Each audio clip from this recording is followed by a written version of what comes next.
Afternoon, guys. Thought I'd do another video. I was surprised, I was touched. I've done 2 videos so far. I didn't think I'd get much of a response. But guys, you've touched me, man. I've had comments from people all over the world. People who know me, people who don't know me, people who I haven't talked to, I haven't spoken to in years, 5 or 10 years, and people have seen my post and they've sent me messages. I can't believe what you're going through. I'm touched. Anyone who sent me a message, anybody who's,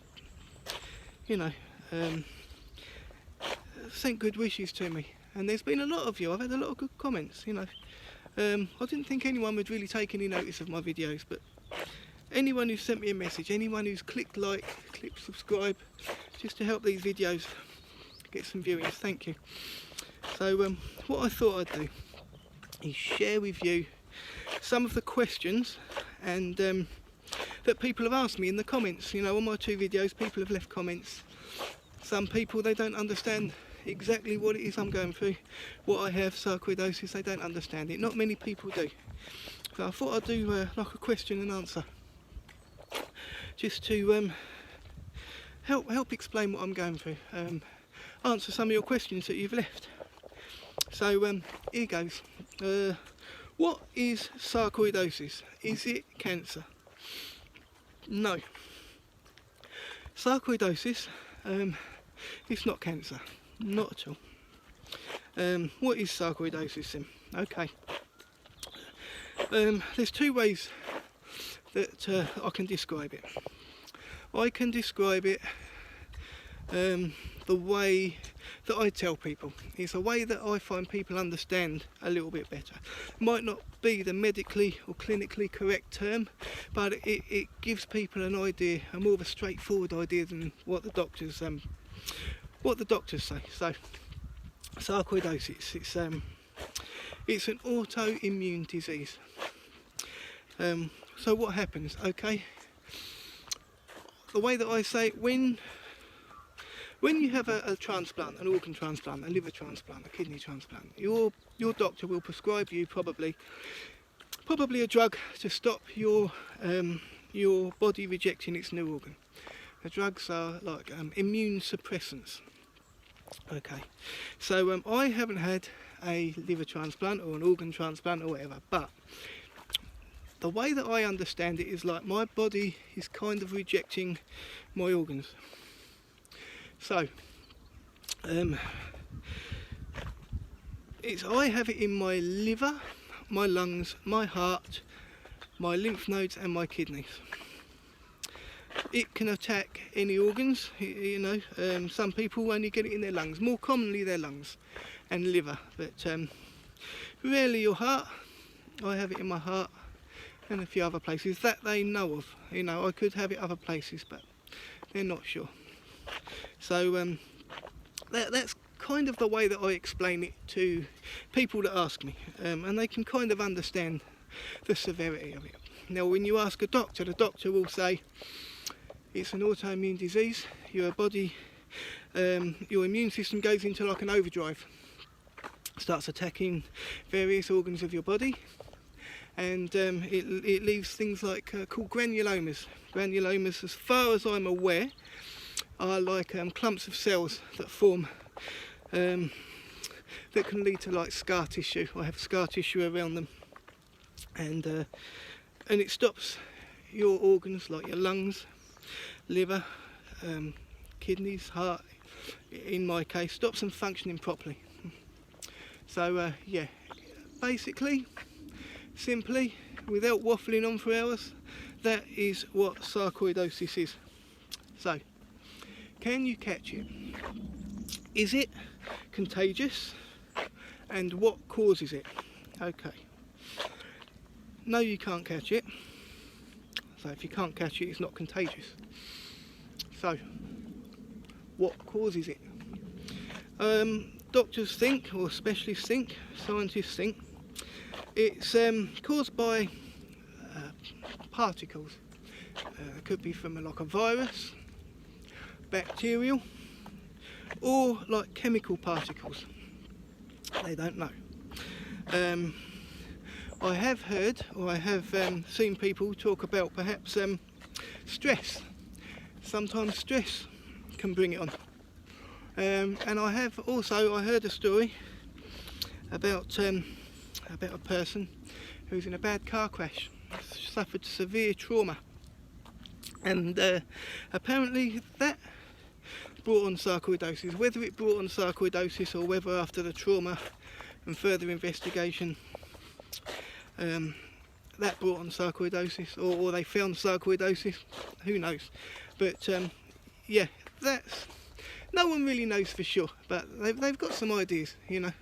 So I'm just one of the poor sods that have got it. I don't know how I got it, and just having to live with it as best as I can. So yeah, that's that question. What medication are you taking? Right, so at this present moment in time, I'm taking prednisolone. Prednisolone is a steroid, it's a corticosteroid. It's not the anabolic steroids that the bodybuilders take. It's a corticosteroid. What that do, so when your body attacks your organs, so I believe, it causes swelling, it causes inflammation. So as some people, you might hear some doctors call a sarcoidosis an inflammatory disease, because when it's attacking your body, your body inflames. So what the prednisolone does, as far as I'm aware, it might do other things, but as far as I'm aware, it reduces the swelling. And as it reduces the swelling, it allows the organs of your body affected to function a bit better. So that's one of the drugs that I'm taking. So what else am I taking? I'm taking hydroxychloroquine. So I don't know. Here's a question. You guys have asked me a lot of questions. Hydroxychloroquine. What is hydroxychloroquine? If anyone knows what hydroxychloroquine is, or what it does or how it helps me, put a comment below. Let me know, because that'll be interesting. I'm not sure. I'm just taking it because the doctors have told me to take it, and I'm putting my trust in the doctors. Okay. While I'm taking prednisolone, so side effects of prednisolone can give you osteoporosis. In my case, I've got osteoporosis and I've got diabetes, steroid-induced diabetes. So when I take the prednisolone, I have to take calcium tablets. So to keep the calcium up, to help my bones. So that's one of the drugs I take to combat the side effects of the prednisolone. So I also take alendronic acid, and that was prescribed to me by my bone doctor, and that also helps combat the side effects of the prednisolone to strengthen my bones. The other side effect, like I just said, is diabetes. I've got steroid-induced diabetes. So at this moment in time, I take alogliptin, and what that does is that kind of levels my blood sugar, keeps it in a safe range. And at the moment, my blood sugar is between 5 and 8. Sometimes it will creep up to like 10 or 12, but it's not up there for a long time. It will come back down. So they're what I'm on at the moment. I was taking a drug, so I've been on a few drugs in the past. So we'll start with the first one. These are chemotherapy drugs. So I was on azathioprine. I think that's how you pronounce it. That's like a chemotherapy drug, and what that's immune suppressant. So I took that for a few months, maybe a few years ago, and I didn't get on with that. That kind of messed my head up a bit. I don't know.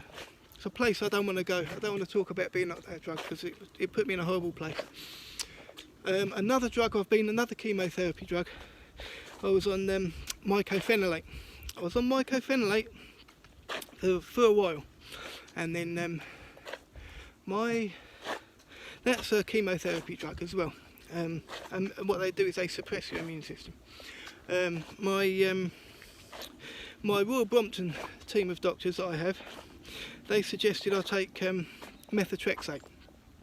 I was on that for a while, but that's quite a strong chemotherapy drug from what I understand, and your liver has to be functioning quite well in order for the drug to be effective, and my liver is not in a good place, and so the methotrexate kind of, from what I work out, it's damaged my liver more. It's making my liver worse. So the benefits, there are not really any benefits to me taking it. So, I am just waiting at the moment for the doctors to decide. My Luton and Dunstable doctors and my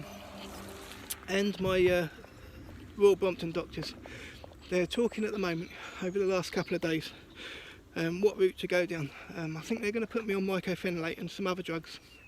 That's like a chemotherapy drug again. And so what the chemotherapy does, as far as I can understand, it's like they're immune suppressants. So what the way that they've described it to me, they are trying to suppress my immune system. They wipe my immune system out. And what they do is they keep my immune system wiped out for a couple of years. And then hopefully, in a couple of years, they'll slowly take me off the chemotherapy drug, mycophenolate. And when my immune system reboots, because it's been wiped out while I've been on the drug, hopefully it forgets that it was supposed to be fighting my body in the first place. That's the plan. We'll see. So yeah, they're the drugs I'm on at the moment, or what I've been on. Let's hope some of them are working. You said you have side effects from the drugs. What are the side effects from the drugs? Okay, so if you read up, some of the side effects from the drugs that you take for sarcoidosis are more debilitating than the sarcoidosis itself. So, for instance, a prednisolone that's given me, it's given me osteoporosis. It's given me diabetes. The diabetes has put me in hospital twice, and the osteoporosis, they found I had osteoporosis. So in 2015, I'd been on the drug for like 4 years, prednisolone. I broke my back. Spent 6 months off of work, 5 months in like a straitjacket, like it's a cast. You can unclip it and clip it, but you keep it on for 5 months, and it keeps your back in a certain position until you've healed. So yeah, side effects of the prednisolone aren't good. So sometimes I don't know what drug, because you're on so many drugs at one time. You can't really tell which drug is causing you what problems. So I've been on mycophenolate. They're hoping to put me back on it soon, and I'm not really looking forward to it. So it really makes you almost like a zombie. So I would get up in the morning, 7 o'clock in the morning. Maybe I'll take my wife to work, come home, and I'll go back on the settee. I'd fall asleep again till lunchtime. I'd wake up, I'd have something to eat, go out for a walk, and then pick my wife up from work at 3 o'clock, cook some dinner, and I'd be falling asleep. I'd be in bed by 7 or 8 o'clock at night. I'd be asleep till 7 o'clock in the morning. They turn you into a zombie. It's not one of my favourite drugs. Not one of my favourite drugs at all. But like the doctors have said, they can treat the side effects of the drugs that I'm on, but I have to take them, because if I don't, my sarcoidosis is going to get even worse than it is. So side effects. The same side effects. I had the same side effects when I was on methotrexate, and also the azathioprine.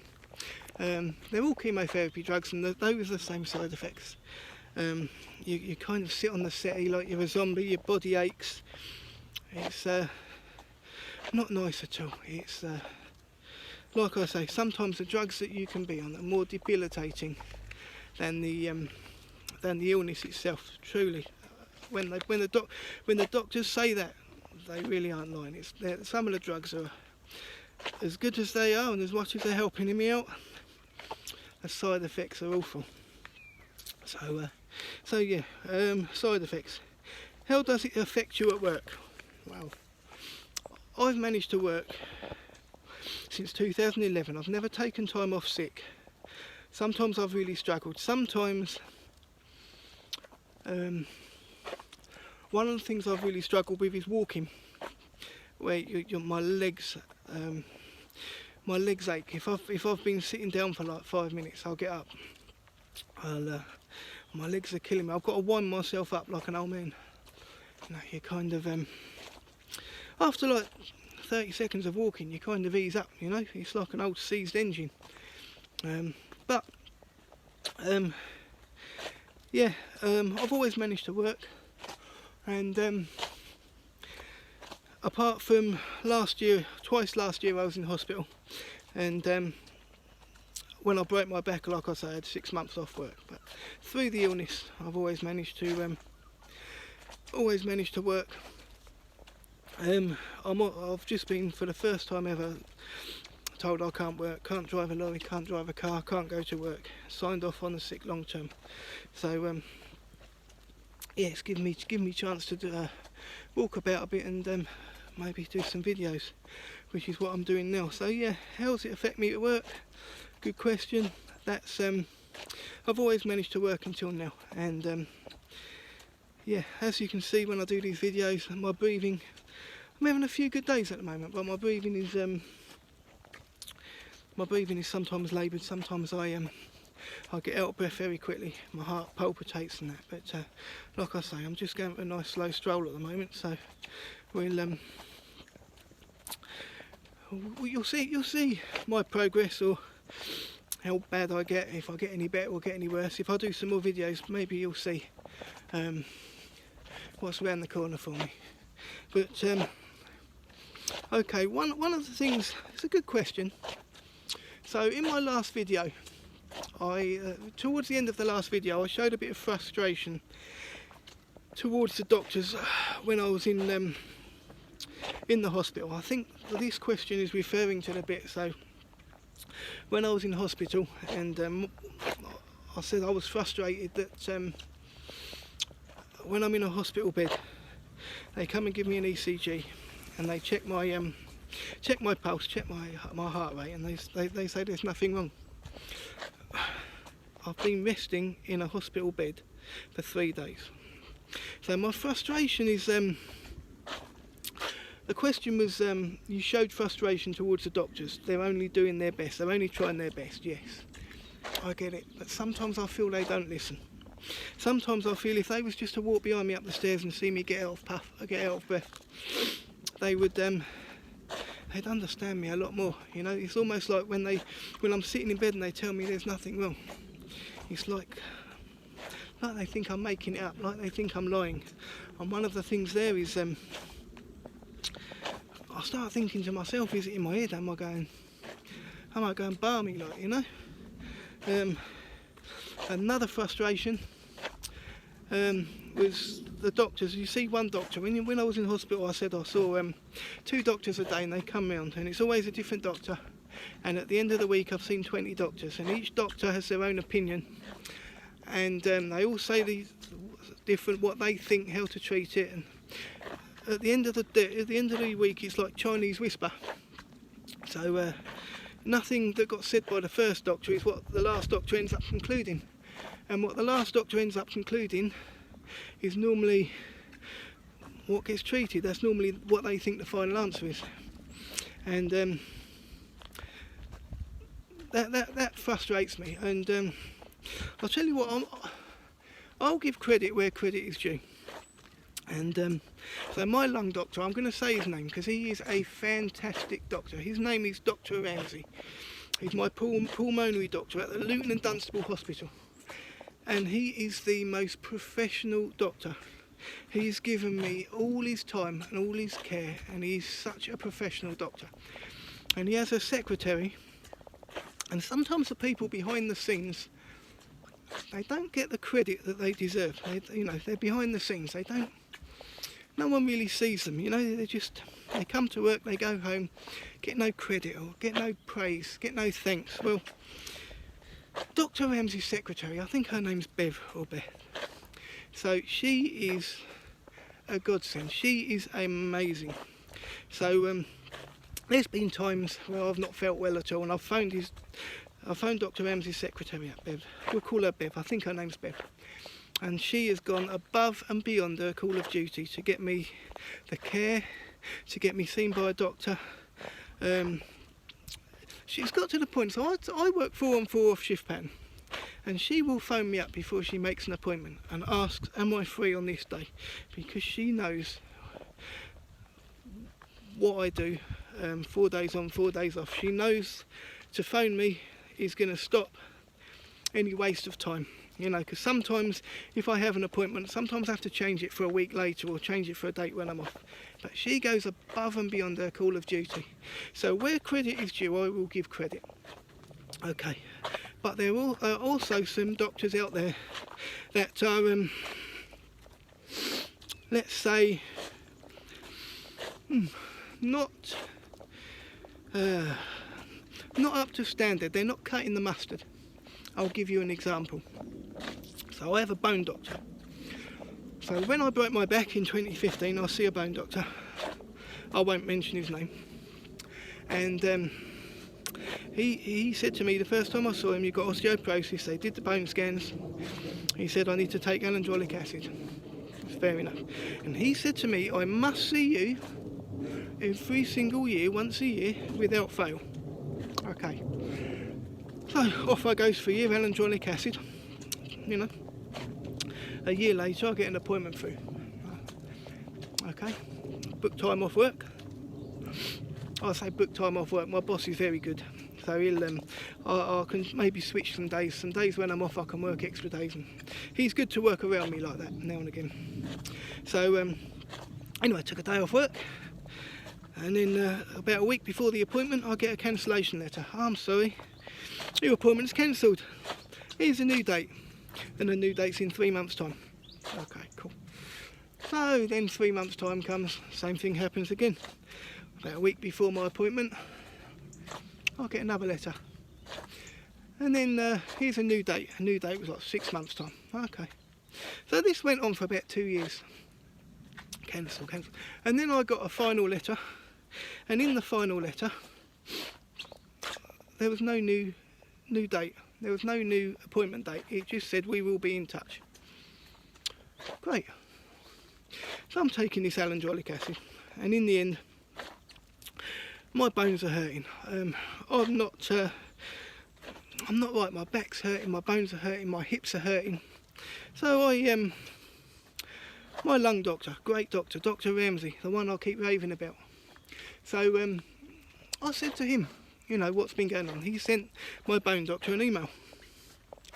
So anyway, I got an appointment, went to see my bone doctor, and he sat in his desk, and he had 3 student doctors behind him. And he leant back in his chair, and he said to me, Mr. Moulding, how come I haven't seen you in a while? It's been 2015 since I last saw you. I said, oh yeah, right. Funny that, because you cancelled all your appointments. Every appointment I had, you cancelled. And he sat there and said, I don't think so. My appointment doesn't work like that. You're lying.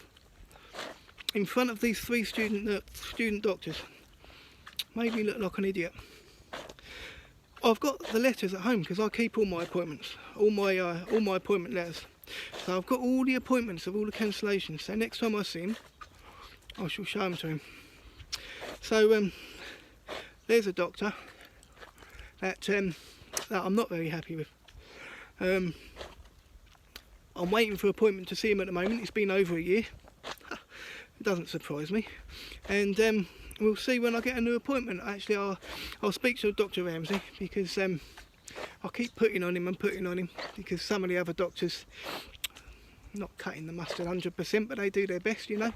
So I'll get him to email my bone doctor, and we'll see what happens if I get an appointment soon.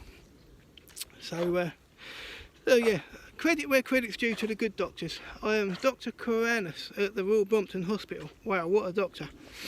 I'll tell you what, I can ask him any question and without any hesitation he will answer it about sarcoidosis. What a clued up doctor. And I'll give credit where credit's due to any doctor that acts in a professional manner. And yeah, I won't mention doctors' names when they don't cut the mustard, because it might just be me that's maybe in my mind not getting what I expect. So we'll leave that question there. So final question: are those hearing aids? So I don't know if you can see, I've got hearing aids in. Let's right, are they hearing aids? Yes, they are hearing aids. So I have 70% hearing loss. So why am I deaf? I don't know why I'm deaf. Some people think that sarcoidosis can cause deafness. I don't know. But yeah, I'm 70% deaf, and I started losing my hearing around the same time I was diagnosed with sarcoidosis. So perhaps there is something to do with my deafness that has linked with the sarcoidosis. I don't know. So anyway, guys, I've been waffling on for nearly half an hour now, so it's time for me to walk home, because I'm getting out deaf. Guys, thank you for your comments. Thank you for your questions. If anybody knows the question about the hydroxychloroquine that I couldn't answer, it's a drug that I'm taking, and I'm not sure what it does, or how it helps with sarcoidosis. Comment below, see if you can let me know, see if you can give me a bit of a learning curve, if anybody knows. But like and subscribe. If you like and subscribe and watch my videos, under the video in the bottom left hand corner there's a subscribe button. Subscribe to my videos. See if I can raise awareness for this sarcoidosis. You know, I'm really seriously thinking about doing something for charity. I think the best course I will go down is I'll work with the two sarcoidosis Facebook pages, the groups. Maybe I'll have a word with some of the moderators, some of the people who run those Facebook sites, see if I can link up with them, see if we can't do something for charity. I think that's the route that I will go down at first. But guys, like and subscribe. Let's keep this channel rolling, keep it getting busier. And thanks for all your good wishes and your comments. Take care, guys. Thank you. Bye.